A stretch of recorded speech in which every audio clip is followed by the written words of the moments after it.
We are proud of Kenya's consistent record of leadership to advance the cause of peace, cohesion, security, and stability in our region. Under various regional and continental frameworks, and with the support of the international partners, we are deploying our position as a regional anchor state. My predecessor, President Uhuru Kenyatta, working under the aegis of the African Union, is engaged in mediation efforts to restore peace and stability in Ethiopia's Tigray region, and under the EAC initiative to restore normalcy in the Eastern Democratic Republic of Congo.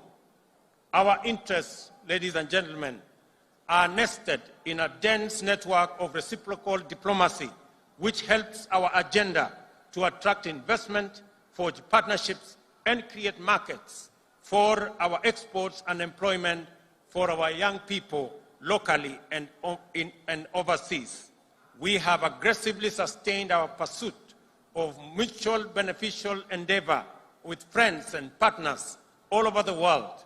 We have engaged productively with EAC member states, the governments of South Africa, United States, United Kingdom, Spain, Qatar, Germany, and South Korea to scale up bilateral ties and to explore avenues for collaboration in the multilateral space.